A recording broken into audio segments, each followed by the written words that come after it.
Your vault is where LastPass stores all your passwords and items and is easily accessible through a browser. Changes are synchronized in real time, allowing all your vault instances with online access to work the same between browsers, desktops, laptops, and mobile devices. Now, anything you add to your vault can first be found under All Items in the left navigation. But they're also organized in categories such as passwords, notes, addresses, payment cards, and bank accounts.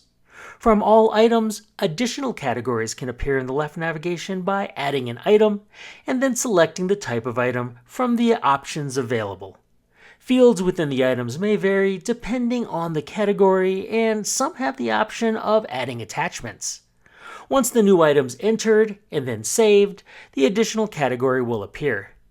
Categories can be viewed with folders expanded or collapsed, in a small or large view, as a grid, or as a list. It can also be sorted as needed.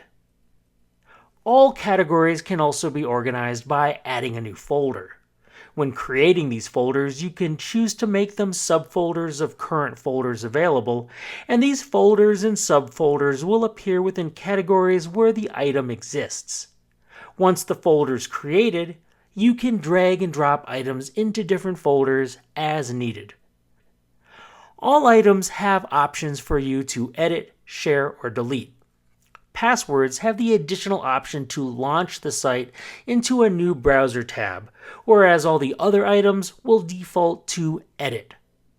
Additionally, you can select multiple items and then choose an action from the drop-down to apply to them.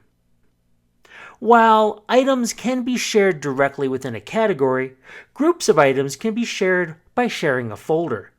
This is an option only available for certain account types. Once converted into a shared folder, it gets appended appropriately.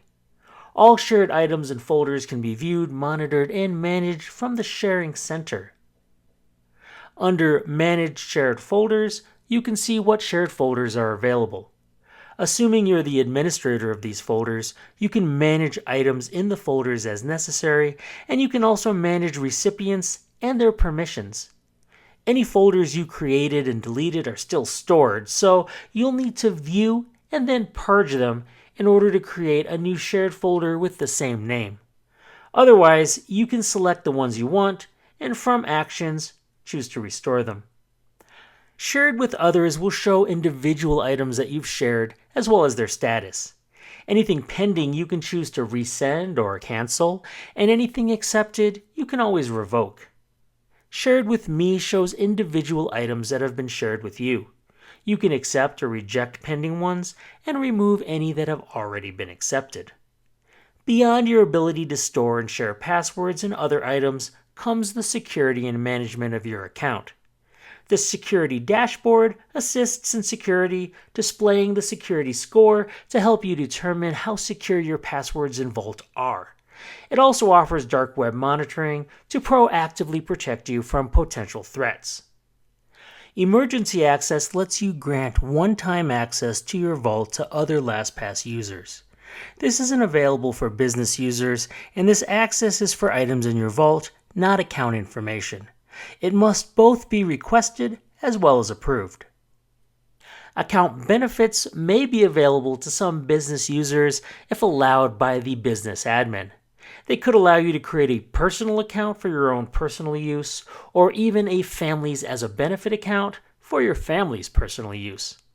Account Settings offers access to all your settings, allowing you to do things such as change your LastPass master password, add multi-factor authentication, set up passwordless login, or deny a mobile device access to your vault. Advanced Options offers management assistance beyond the normal day-to-day, such as the import and export of passwords, checking your account history, and removing linked accounts. And while I hope this helps you with the basics of using your LastPass Vault, you can always go to Help and see more of our video tutorials like this one, or find them in our support center at support.lastpass.com.